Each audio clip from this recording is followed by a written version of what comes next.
you doing? Hey, not too bad. How are you? All good, all good. So yeah, thank you for taking some time to talk to me. I'm excited to talk to you because I'm a big fan of what you've been doing. And like when I first discovered you, I was like, Haviah Mighty, that's such a cool name. I wonder where she got that from. And then I found out where you got that from. So Yeah, like my parents. from your parents, so you didn't even have did at any point did you think about like coming up with like a different name, or you were always just like, nah, that works? It's that's a good question. Yeah, no, I don't think I ever thought about a name. It just made sense as it was, and it never occurred to me to need an alias because I guess the name just kind of sounds like one already. It does. Interesting. Yeah, because I've gone through processes of like trying to figure out like, album titles or um like song titles and stuff, but I've never gone through that process with my name, which is like probably like the most kind of dreadful, kind of anxiety provoking one because it's like everything you are and it's like what people will call you. So it's nice that I never had to worry about that. Yeah, for sure, because I'm sure there's a few people out there that have come up with a name like early in their career, and then like their careers developed, but they just wish that they hadn't gone with that name in the first place. Yeah, So there's a lot of people that actually change their name after already achieving success because they don't feel it's representative of who they are, which is, I get that. I totally get that. yeah. So, you've been very prolific already, like with getting music out there. And even in the last year and a half, when some people have been really getting into the music and some people have almost stepped away from it completely because they just don't feel inspired. But I feel like you've taken the time to like knuckle down a little bit, maybe. Would that be the case? Yeah, like when everything kind of happened in terms of like the pandemic and shows being canceled in the whole year, like the trajectory of the year looking very different. My pivot was, well, music at the end of the day. Like I make music, I have a studio in my house. I luckily invested in some resources right before the pandemic to create kind of the quality of music that I wanted to make, like in my basement. And so that was like the pivot for me was like, well, just make music. Like there's nothing else right now. And those songs, those individual songs that were not supposed to be a body of work became a body of work based on the releasing of the records and how each song had an interesting perception of value through the releases, which led to, stock exchange kind of coming together and then me putting these songs together as a collective. And I would say like, in addition to that, doing a lot of behind the scenes work that I hadn't had the opportunity to do, cool challenges like production for companies that are pretty big, like Holt Renfrew, not being the artist that's singing, but being the producer and the engineer and playing that role, Yeah. or, voicing the DoorDash commercial, the different things like that. Those things were also coming in while I was working on my music, while I was doing virtual performances. So it was a lot of work. It was just different. It looked different. And, in a weird way, terrible times and like there's so much bad that has come with it, but in a weird way, like I as an individual I'm grateful for kind of the expansion that I have had mentally over this time, learning how to almost like increase avenues of revenue, but like also increase avenues of like optimism and inspiration and challenging myself in ways that I probably wouldn't have if I was busy playing shows all year. Yeah, for sure. Well, I think that's a good attitude to have, and obviously being able to take a step back and just like focus on something is probably good, not only for your music but for your mental health, and being able to find the positivity in a bad situation. I think that's really important, so I commend you on that. And this Thank year you. this year you've already released like a lot of singles, but you mentioned that you have this mixtape coming out, which is November 12th. At what point do you decide to concentrate on releasing individual tracks, and at what point do you think now we need to put out a collection? Yeah, like at first I was like, I don't want to release an album. Like I was seeing like a lot of artists who had albums that they'd been planning, like having to release it in this like time of not being able to tour the tour that they had planned, or just not being able to do the rollout the way that they wanted. And I was like, well, I'm not doing that. So I was just going to put out tracks that requires no rollout. But with each song that I put out, what was initially anti-theme or anti-concept, I started to realize the theme of putting these songs out is the perceived value of each song, almost like a stock or a bond, like based on likes, engagement, comments, streams, things that are validating in a business sense, but like having to differentiate that these things don't validate you as an individual, but they're really important to like these stats and data and analytics are important to apply to business. But you have to remember that it doesn't mean that if a song doesn't do as well, that you're not doing as well that month. Like, just, it was a really interesting distinction that I had to come to. And the project being called Stock Exchange was seeing the parallels between the stock exchange and kind of like the digital perceived value of a thing, and how that's important to the business, but so separate from me as an individual. And as an individual being a musician, I am, you know, I recognize that I am a commodity still, but I'm not gold or silver or, you know, any of these things. Like it's a differentiation. And so it's an umbrella of thoughts. And that's why a lot of the topics and themes of the songs that I rap about or sing about are like self-validation and self-worth, and like almost like allowing myself to brag about these successes and things I've achieved, because it's set that those ideas and those concepts are separate from how good the business is perceived to be doing. Like that's one thing, but like how I perceive myself is very different from how like the digital world, not to mention it's digital only. It's like computer, it's people behind the computer screens, like on the internet that don't even know you, that are determining your worth based on one thing that you put out this month. It's interesting, right? Yeah, for sure. There's so many ways to measure success, and it means different things to different people. But for you as the artist looking at like a long-term career in music, what do you define as success? Like, is it your lifestyle? Is it, you know, I'm sure it's not likes and things like that. Is it money? What is it for you? Yeah, I mean, the idea behind stock exchange is that it isn't that. And like, while we still have to rely on that in this industry, and that is understood, I get it. It isn't that, you know. I think I'm still discovering what success is, but I think I'm already successful. I think, you know, maintaining that success is important, but to be able to be a full-time musician for more than 2 years now, it's not something I could have fathomed even a couple of years ago. And to be able to make music that means something to me and not compromise what that is, and like do things that I love to do, like to me, that is already success. I'm already like able to kind of set goals for like lifestyle changes that I'd like to make. Like I cannot wait to, you know, buy a home, buy a property. You know, I was able to afford a new car when my old one was kind of going out, and I like nice things. It would be nice to be able to achieve nicer and nicer things, but I don't think that constitutes success. I think being able to live a comfortable lifestyle is a big part of that, and being able to like afford yourself that based on doing something that you enjoy doing. Like, to me, that is success, because you can be very successful at a sales job that you absolutely hate, making $150K a year, and have a Maserati, but like hate and dread going into work every day. Is that success? Financially, yeah, but internally, like there's like it could plummet so fast because of the fact that you don't even like what you're doing. And so to be doing something that I enjoy doing, that also allows me to like kind of like set goals and achieve more and more and more, to me, I'm already on the path of success. So yeah, for sure. Well, you've obviously had like some amazing successes already in your career, and as you mentioned, it's still very early in your career. You know, talking about things like the Polaris Prize, how has that kind of thing like affected your career really? Did it make a big difference, or was it just like a nice moment in time?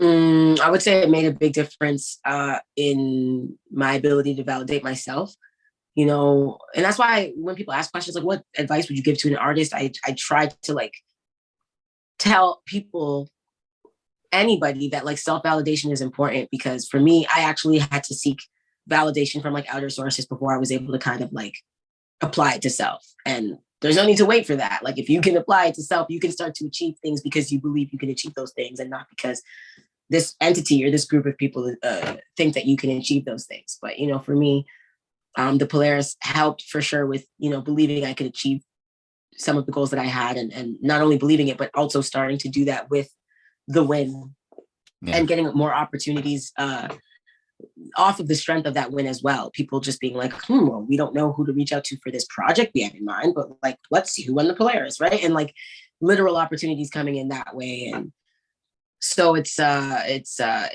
been helpful, I would say. You know, I got a lot of my recognition initially from a rap cipher, which would infer that I'm a battle rapper, which I'm not.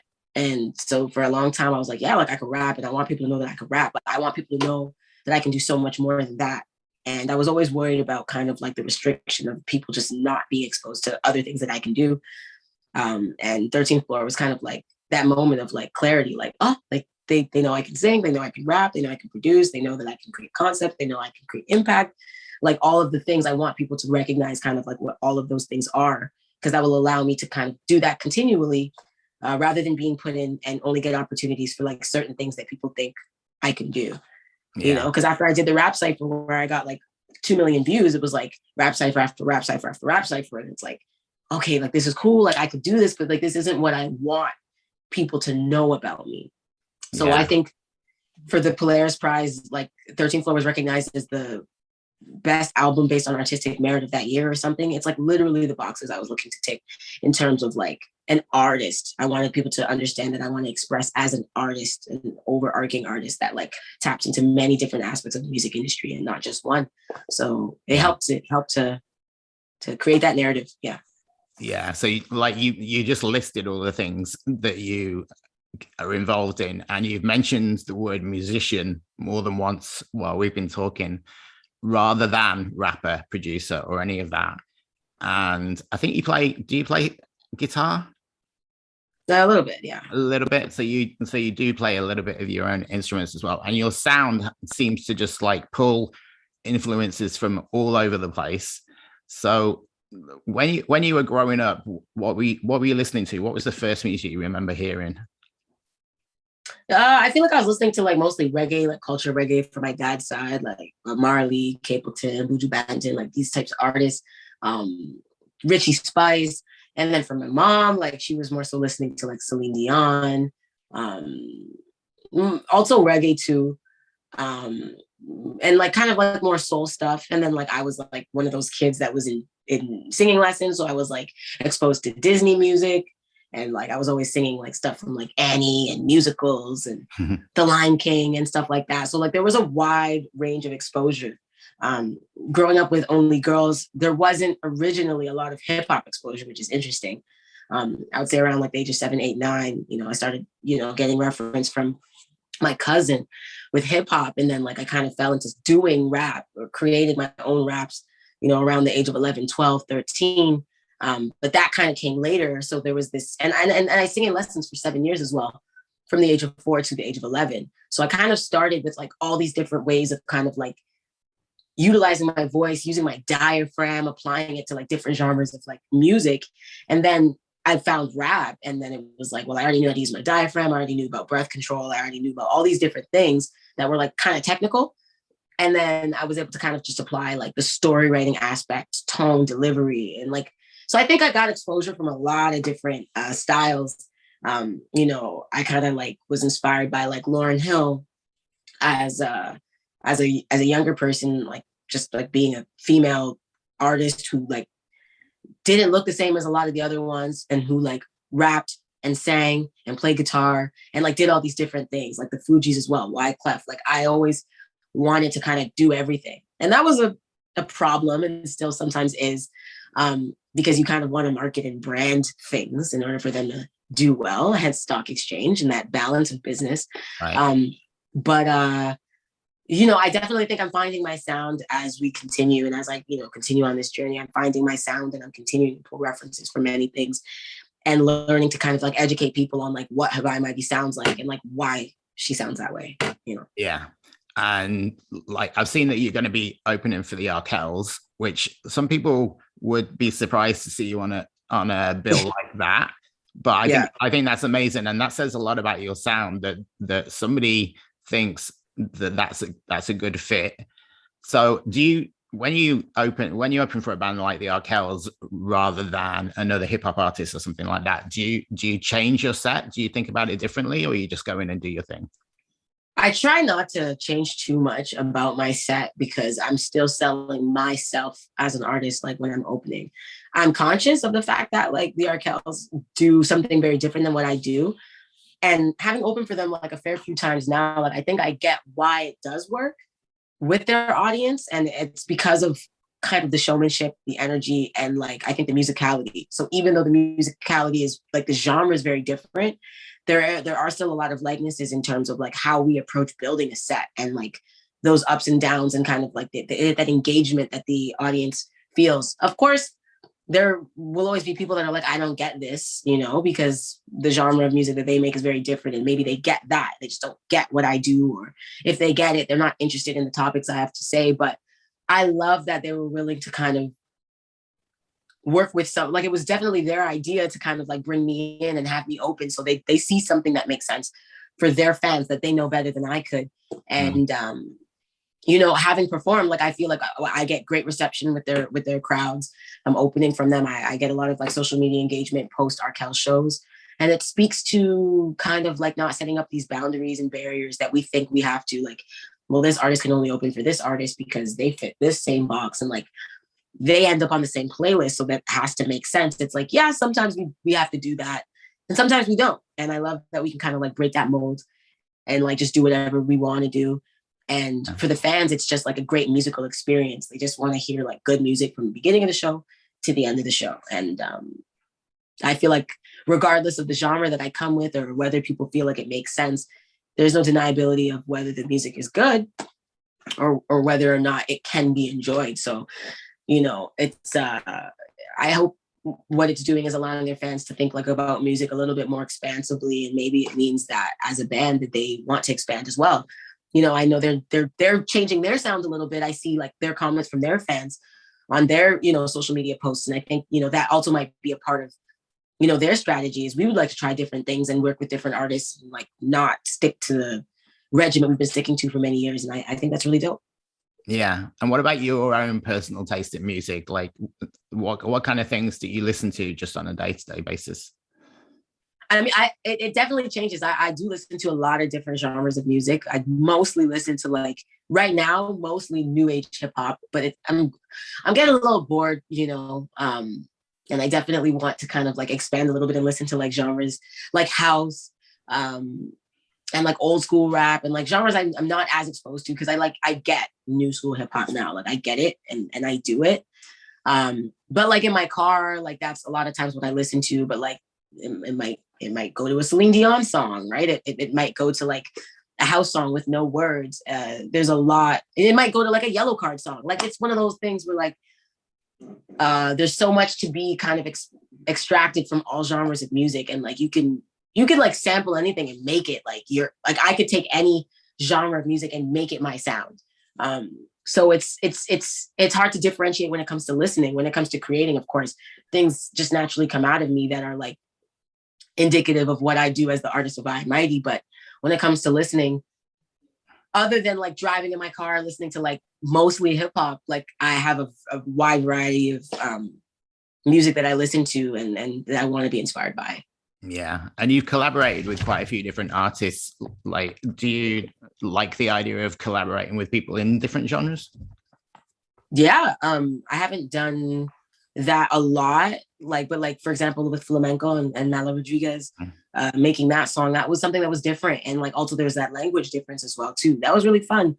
And people really like the song. And like, sometimes you just have to like try something new and see how people receive it. Just like me opening for the Arkells, for them, I'm sure it was like, well, let's just try something new and see how people receive it. And, you know, I think it's working well because they keep bringing me back. And, you know, much like Flamenco was one of the most, if we're talking about perceived value, it had high perceived value off of Stock Exchange compared to some of the other records, even though it's different than what I normally do. And it shows me that I don't really have a lot of barriers and boundaries.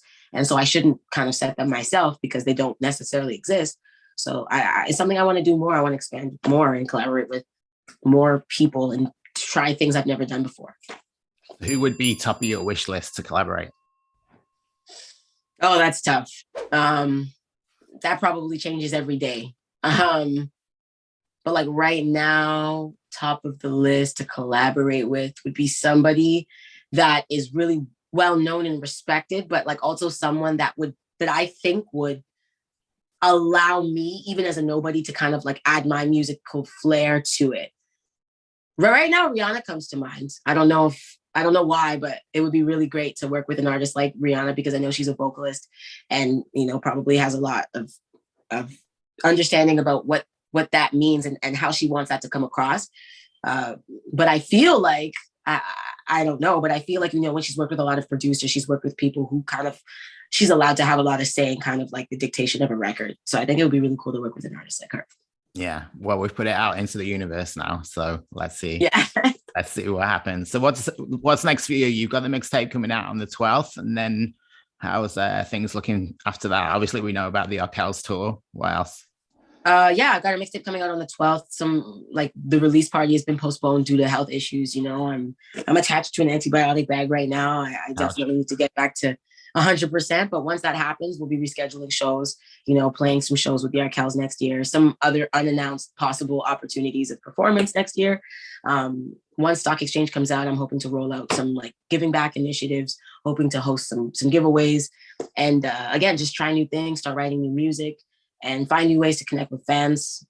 Like we like to have weekly brainstorming meetings, and we come up with ideas every week of what we want to do next. So that'll be happening later this week. And I'm excited to kind of keep that momentum going.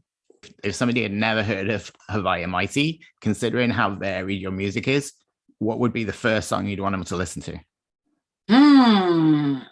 That's tough. I'm going to say, just off the top of my head, I'm going to say Tesla. I'm going to say Tesla because I think it's a great representation of kind of what my mentality is. It's a good representation of what my flow is, how I rap, the fact that I can sing, and also the fact that I can produce. It kind of encompasses all of those things.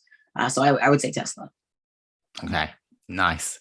Well, I wish you good health, first of all, but I also wish you continued success. It seems like the world is your oyster at the moment. So once you're back on your feet and getting back out there, I just think everything's going to explode for you. So I'm excited to see what happens next. And thank you very much for spending some time chatting with me. Thank you so much. I really appreciate it. And I hope so. Fingers crossed. Yeah, great. All right. You take care. All right.